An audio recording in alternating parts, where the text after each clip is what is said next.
Paano gumawa ng isang AI model? Kung ikaw ay isang affiliate pero wala ka namang product, panoorin mo itong video para may matutunan ka. Una, open your Shopee app.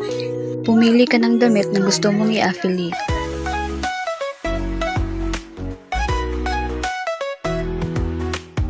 For example ay itong dress. Pumili ka ng kulay na gusto mo.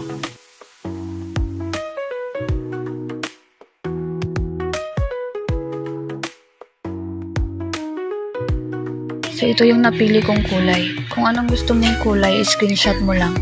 Pagkatapos i-click mo yung na-screenshot mo, tapos i-crop mo lang yung dress. Pagkatapos i-save mo na. Pagkatapos mag-start ka ng mag-edit. Ang app na gagamitin ko ay ChatGPT. Kung wala ka namang ChatGPT, mag-install ka lang sa Play Store mo. Click mo lang yung plus sign and then click photos.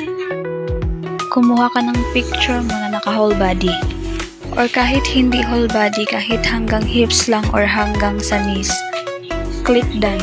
Edited na pala itong photo na ginamit ko. Kung wala ka pang katulad nito, okay lang na yung original photo yung gamitin mo. Tapos mag-ask ka lang kay ChatGPT na change the background. Itong pinapakita ko ay example lang naman. Pwede kang mag-ask ng kahit na ano kay ChatGPT kung ano yung gusto mong maging resulta. Since yung photo na ginagamit mo ay isang original photo mo, kung gusto mo yung i-change ng background, sabihin mo lang kay ChatGPT. I-specify mo lang kung anong background ang gusto mo. For example, ay park o di kaya sa living room or sa dining room or sa CR. Depende yun sa'yo kung anong gusto mo. Pwede ring mirror selfie. So ito pala yung binigay ni ChatGPT sa akin. Since ang sinabi ko naman sa kanya ay change the hairstyle into slick back.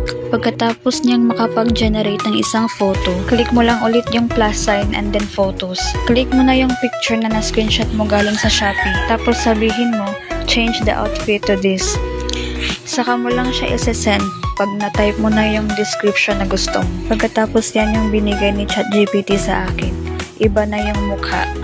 Pero wag kang mag-alala dahil mati-change pa rin natin yan. So, click mo lang ulit yung plus sign and then photos. Pagkatapos pumili ka ng picture mo na nakafocus lang sa face mo. Sabihin mo lang, change the face to this. May mga instances talaga na hindi nagigets ni ChatGPT kung ano yung gusto mong maging resulta.